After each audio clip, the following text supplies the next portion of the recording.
राजधानी रांची और आसपास के क्षेत्र के मरीज को लगातार सुलभ और बेहतर चिकित्सीय सुविधा उपलब्ध कराने के लिए राजधानी रांची का एक जाना माना पारस अस्पताल अपने अस्पताल में 2 और रोग से संबंधित चिकित्सीय सुविधा उपलब्ध कराने हेतु विभाग की शुरुआत करने जा रहा है। इसी से संबंधित जानकारी के लिए अस्पताल परिसर में एक प्रेस वार्ता आयोजित कर विस्तार रूप से जानकारी अस्पताल के प्रबंधक डॉक्टर के द्वारा दी गई। प्रबंधक डॉक्टर ने बताया कि कैंसर और ऑन्कोलॉजी विभाग का शुरुआत संबंधित बीमारी से ग्रसित मरीजों के लिए करने जा रहा है और आने वाले समय में रेडियोलॉजी संबंधित रोग के विभाग की शुरुआत भी कर ली जाएगी। अभी जो कैंसर से संबंधित 2 रोगों के विभाग की अस्पताल प्रबंधन के द्वारा शुरुआत की जा रही है, वहीं मरीज के रोग से निजात से संबंधित काफी सुविधा युक्त इलाज होगा। अस्पताल के प्रबंधन और डॉक्टर ने यह जानकारी दी। आप भी सुनिए उन्होंने क्या कहा। जो कार्यक्रम था उसका मुख्य उद्देश्य यही था कि पारस HEC रांची हॉस्पिटल में हम कैंसर का जो डिपार्टमेंट है उसका विस्तार कर रहे हैं। पहले सिर्फ हमारे पास मेडिकल ऑन्कोलॉजी था, अब सर्जिकल ऑन्कोलॉजी भी हम उसमें जोड़े हैं, जिसके द्वारा अब सर्जरी हो सकती है यहाँ पे, उसका कीमोथेरेपी भी हो सकता है। ये हमारा जो कैंसर प्रोग्राम भी आ जाएगा, तो ये हमारा कंप्लीट सर्विसेज हो जाएगा एक छत के नीचे। तो हमारा उसी प्रयास के तहत हम लोग जा रहे हैं। और आज का जो मुख्य उद्देश्य था कि हमने एक ऐसी सर्जरी की है जो फूड पाइप की है, जो डॉक्टर प्रभात कुमार रैना ने किया है, तो उसके द्वारा एक आदमी की लाइफ बदल सकती है। और जो चेस्ट का सर्जरी है बहुत ही डिफ़िकल्ट सर्जरी होता है, तो वो उसके एक्सपर्ट है, तो वो एक एक्सपर्टीज़ का जो एडवांटेज है झारखंड वासियों को मिलेगा, उसी के लिए ये जानकारी देना था।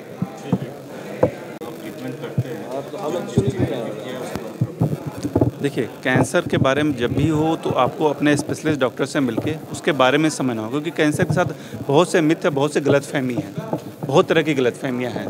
पहली तो गलतफहमी ये है जो कि बायोप्सी लेने से, चाकू लगने से बढ़ जाता है। आज तक किसी भी हॉस्पिटल में, कहीं भी, किसी भी शहर में, किसी भी देश में किसी भी कैंसर का बायोप्सी से कन्फर्म किए बिना इलाज स्टार्ट नहीं होता। पहले तो अपने डॉक्टर से मिलेंगे, समझेंगे बीमारी क्या है, उसके बाद ही निर्णय लेंगे। क्योंकि ये कंसेप्शन कैंसर हो गया, लाइफ ख़त्म हो गया, अब ऐसा नहीं है। बहुत से कैंसर, बहुत से लोग ठीक होते हैं। बहुत से सेलिब्रिटी नाम आप जानते होंगे, सुने होंगे, जो कि ठीक हैं, तो वो ठीक आपके शहर में है। कोई ऐसा नहीं है कि वो सिर्फ मुंबई, वेलोर और दिल्ली में ही अवेलेबल है। आपके शहर में सारे ट्रीटमेंट अवेलेबल हैं। जितने कैंसर हैं उसमें 95 to 99% सारे कैंसर का ट्रीटमेंट हमारे यहाँ एक अच्छी तरीके से हो सकता है, और सरकार के बहुत सारे स्कीम के थोड़ा नहीं हो सकता। तो उसके बारे में समझने के लिए आप स्पेशलिस्ट डॉक्टर से मिले, उनसे डिस्कस करें, उनसे पूछें, न कि जो पब्लिक में जो धारणा है, जो किसी की सुनी सुनाई बातों पे, उस पर ध्यान न दें। मेरा ये एक मैसेज बहुत है। और रही बात इस सर्जरी की, तो हमारा पर्पस था कि हम एक सर्जरी, कैंसर सर्जरी सालों से हो रही है, झारखंड में भी हो रही है, रांची में भी हो रहा है, बहुत सारे दूसरे हॉस्पिटल में हो रहा है। एक लेवल बढ़ाना, जो कि हम लोग नॉर्मल कैंसर सर्जरी जो करते हैं उससे जो चीज़ें अवेलेबल नहीं थी, वो उन सबको भी हम जोड़ पा रहे हैं। पहले से कैंसर के मरीज मिलते थे, अब इसकी संख्या लगातार बढ़ रही है। हाँ, इसमें कई कारण हैं। कैंसर अब नियर फ्यूचर में कम होने की संभावना बहुत कम है। इसमें सबसे इम्पोर्टेंट कारण, सबसे महत्वपूर्ण कारण एक पॉल्यूशन है।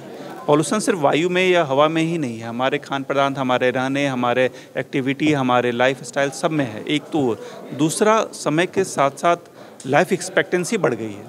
पहले जिनको लाइफ 50, 45, 55 साल थी, अब वो 75, 80 साल तक आसानी से लोग रहते हैं। तो जितना ज़्यादा लाइफ एक्सपेक्टेंसी बढ़ती है, तो कैंसर का इंसिडेंस उसके साथ साथ थोड़ा बढ़ता ही रहता है। इसलिए कैंसर ज़्यादा दिख रहा है। करके जो डिपार्टमेंट्स हमारे पास नहीं थी, उसको हम धीरे धीरे करके चालू कर रहे हैं। उसमें एक अहम जो डिपार्टमेंट था, जो मिस कर रहा था, वो था कैंसर का, ऑन्कोलॉजी का। तो वो ऑन्कोलॉजी और कैंसर वाला डिपार्टमेंट को धीरे धीरे हम सुदृढ़ कर रहे हैं, उसको इम्पोर्टेंस को बढ़ा रहे हैं, उसमें स्ट्रेंथन कर रहे हैं। तो उसी संदर्भ में आज का ये प्रेस कॉन्फ्रेंस है। सो हमारा जो कैंसर का प्रोग्राम है, उसमें मेडिकल ऑन्कोलॉजी पहले हमने लेके आया। उसके बाद मेडिकल ऑन्कोलॉजी, आप जानते हैं कि कैंसर इज़ लाइक होलिस्टिक। जब तक आप उसमें होलिस्टिक इलाज ना करें, तब तक कैंसर का इलाज पूरा नहीं होता। उसमें मेडिकल मेडिसिन, दवा का भी जरूरत होता, सर्जरी का भी जरूरत होता। और एक डिपार्टमेंट है जो अभी भी हमारे पास नहीं है, वो रेडिएशन का है। वो भी 6-8 महीने में हमारा जो प्रोग्राम चल रहा है उसके हिसाब से आ जाएगा। सो अभी जो 2 मेजर डिपार्टमेंट्स हमारे पास हैं कैंसर में, वो है एक मेडिकल ऑन्कोलॉजी और एक सर्जिकल ऑन्कोलॉजी। सो इन दोनों डिपार्टमेंट से हम जो यहाँ के जो झारखंड के जो कैंसर के रोगी हैं उनको अभी सुविधा हम दे पा रहे हैं। इस डिपार्टमेंट से मेडिकल ऑन्कोलॉजी 6 महीने के हिसाब से चल रहा है, तो उसमें एक जो बाधा आ रही थी जो कि हम कॉमन लोग तक नहीं पहुंच पा रहे थे, वो आयुष्मान का था। तो अब आयुष्मान से भी जो हमारा मेडिकल ऑन्कोलॉजी डिपार्टमेंट है वो इम्पैनल्ड हो गया है।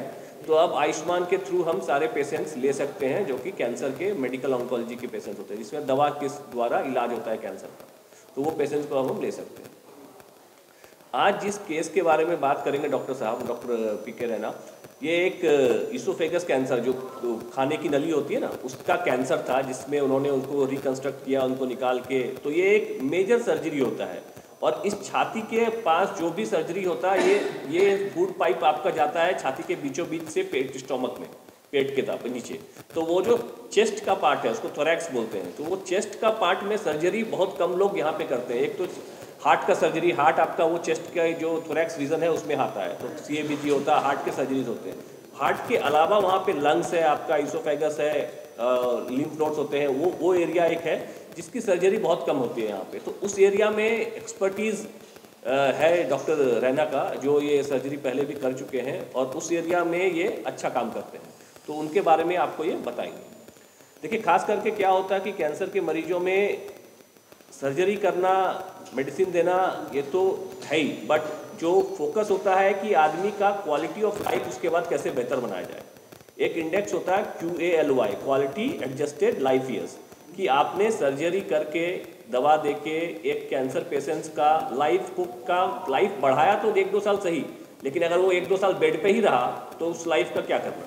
तो क्वालिटी ऑफ लाइफ पे भी इम्पोर्टेंस होता है। तो हमारा जो प्रोग्राम है उसका फोकस है कि क्वालिटी पेशेंट्स का कैसे बढ़ाया जाए, इलाज के साथ साथ क्वालिटी के साथ उसका उम्र जो एज है उसको बढ़ोतरी करें, ताकि वो एक समाज में एक सहयोग करके कुछ आगे बढ़ सके। खाली जिंदा रहने से कोई फायदा नहीं है। तो वो क्वालिटी एडजस्टेड लाइफ ईयर, उस पर हम लोग काम करते हैं ताकि पेशेंट्स का कुछ आउटकम मिल पाए और वो अपने डे टू डे रूटीन में, अपने लाइफ में, अपने नौकरी में, अपने परिवार के साथ कुछ कंट्रीब्यूट कर सके, ना कि सिर्फ बेड पे पड़ा और रह सके, जिंदा रह सके। Education institute of medical science BHU Varanasi से कंप्लीट किया। काफ़ी टाइम तक अपोलो दिल्ली में कंसल्टेंट रहा। उसके बाद फिर रांची आने का मौका मिला तो वापस मैं इधर रांची आया। पिछले कई सालों से रांची में अपना सर्विस दे रहा हूँ। अभी मैंने पिछले कुछ महीनों से यहाँ ज्वाइन किया है, कारण कि हमें कुछ एडवांस सर्जरी करनी है। अगर मान लो आपने किसी ने ट्रेनिंग ली है उसको एडवांस सर्जरी करने की, तो वो सर्जरी आप कहाँ कर सकते हो, उसके लिए बहुत सारी चीज़ों की ज़रूरत पड़ती है। वो चीज़ें आपको क्रिटिकल केयर में चाहिए, वो चीज़ें आपको ICU फैसिलिटी में चाहिए, वो चीज़ें आपको और ऑपरेशन थिएटर के अंदर चाहिए, और वो पेशेंट उसके अकॉर्डिंग होना चाहिए और उसकी सर्जरी करना। जैसा कि डॉक्टर नितेश ने बताया कि कैंसर सर्जरी बहुत जगह हो रही है, लेकिन मुंह का कैंसर, लेडीज में स्तन कैंसर, इंटेस्टाइन का कैंसर, कोलोन कैंसर, ये बहुत जगह होता है। लेकिन थोरेसिक सर्जरी, जो थोरेक्स के पार्ट होता है, जो चेस्ट का पार्ट होता है, उसकी सर्जरीज बहुत कम जगह होती है रांची में या पूरे झारखंड में। कुछ लोगों ने पहले सर्जरी की है, लेकिन ये रूटीन सर्जरी प्रोसीजर हर जगह अवेलेबल नहीं था। तो इस प्रेस कॉन्फ्रेंस का पर्पस ये हम लोगों ने जो इस सर्जरी करना शुरू किया उसके बारे में एक मैसेज देना और लोगों को अवगत कराना कि इस तरह की एडवांस सर्जरी भी आसानी से हमारे रांची शहर में अवेलेबल है और अच्छे रिजल्ट के साथ। तो मैं अभी जिस केस की बात करना चाहता हूँ वो एक फूड पाइप, मैंने पहले एक केस की बात कर लेता हूँ, उसके बाद फिर मैं आपको सवालों का जवाब दूंगा, आपके बारे में और बताऊंगा कि इसमें और हम क्या कर रहे हैं इस तरह के सर्जरी में। एक लेडी हमारे पास आई इसोफेजियल कैंसर की तरह। सर इसको